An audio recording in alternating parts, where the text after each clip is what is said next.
firms, traders who wants to short bonds, they actually do what we call reverse repo or reverse repurchase agreements. That means you're the other end of the, you're not a borrower in the repo market, but you're a lender.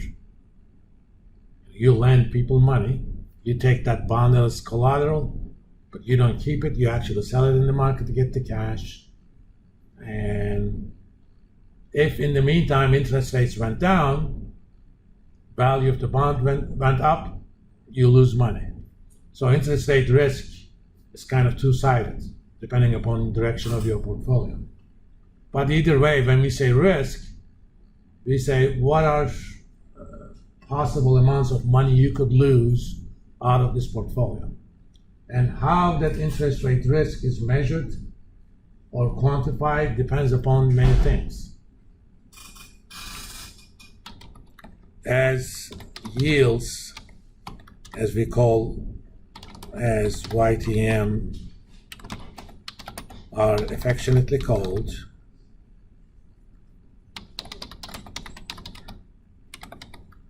thank God for spell checker, I don't have to worry about that.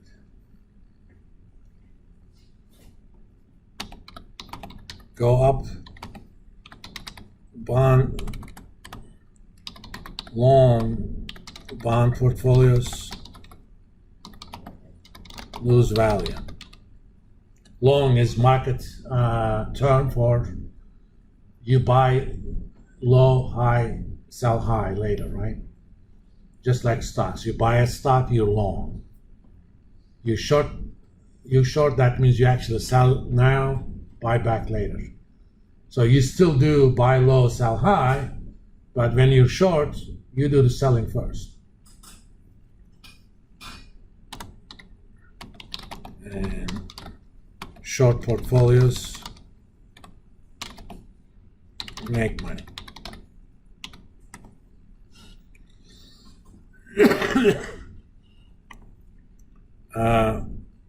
Two general rules. Bonds with higher, longer maturity have higher interest rate risk.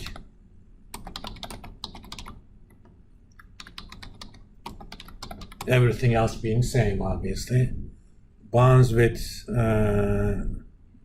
lower coupons have high interest rate risk.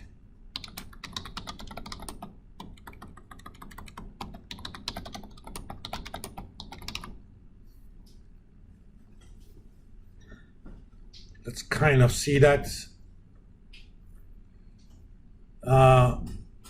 Let's make these bonds what we call par bonds. That means coupon rate is equal to yield to maturity.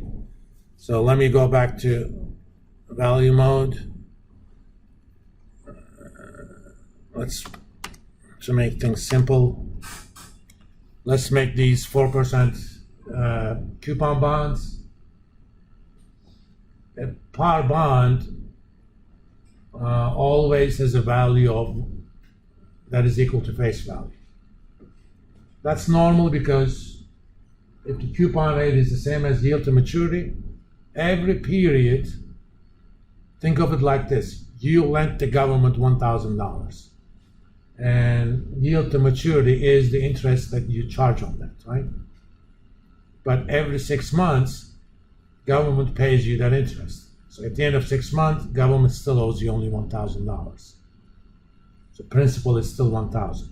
So it's essentially an interest-only loan at that case.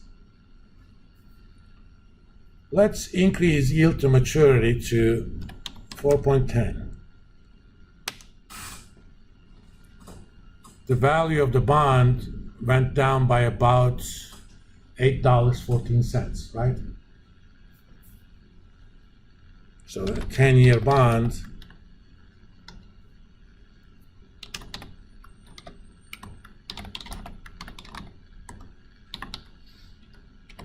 I got 1,000 minus,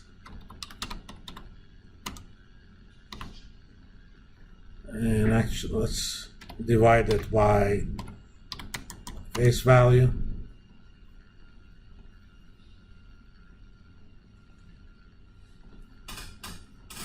So I lost 0.81% of my investment in terms of value.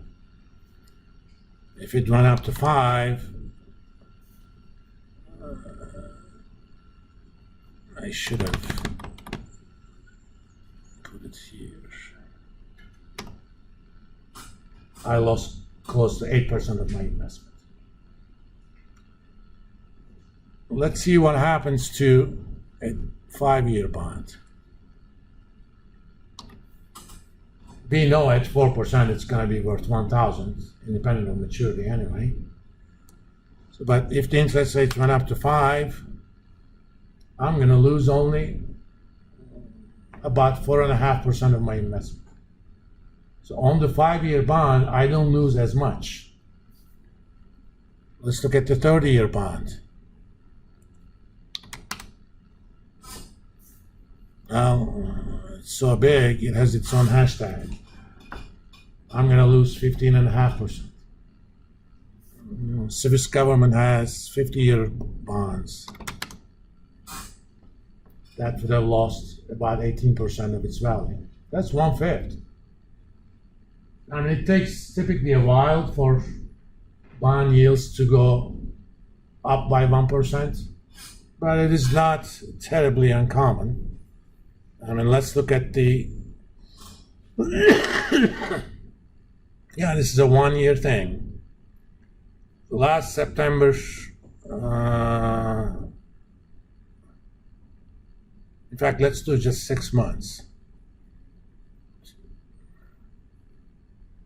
Back in April, 10-year rates were around 3.28, and they went as high as 4.34.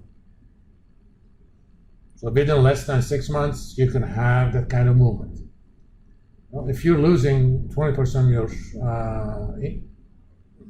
your portfolio, that's a big hit, especially given that these things tend to be rather leveraged. I don't know any bond hedge funds that has a leverage that's less than 1 in 10. So if one bond loses 18% of its value, a hedge fund like that would have lost 180%, which means they would go bankrupt. The reasons Silicon Valley Bank went down, they had close to $200 billion in assets, and of which they funded about $100 billion in deposits. Unfortunately, about 90 billion of them were uninsured deposits. So there was a run on the bank. You had to pay them. They actually had bought U.S. Treasury bonds using those. In order to make the payment, they had to sell them. And the kind of losses they had to realize took the bank down. Let's think about a $100 billion bond portfolio. They went down in March, okay? And let's just compare that to beginning of the year. 387 versus 407. Then I'll send you guys home. Let's, for the hell of it, 387, it went to 407, okay? For each bond, assume that there was an average maturity of 20 years. I happen to know that they put their bonds in very long bonds. I did a consulting gig for them, or I was part of a consulting team that did the risk assessment back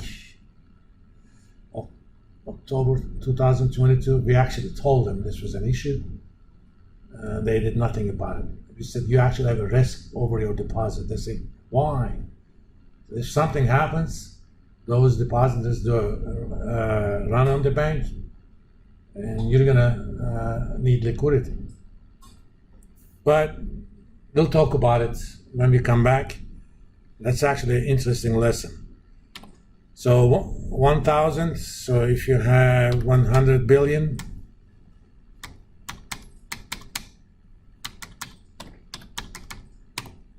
no, that should be 100,000.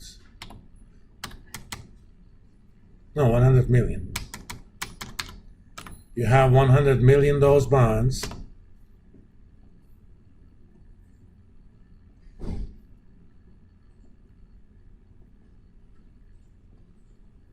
Oh, that's what I need to do. That means you lost $2.7 billion. You know, that kind of loss normally is survivable, but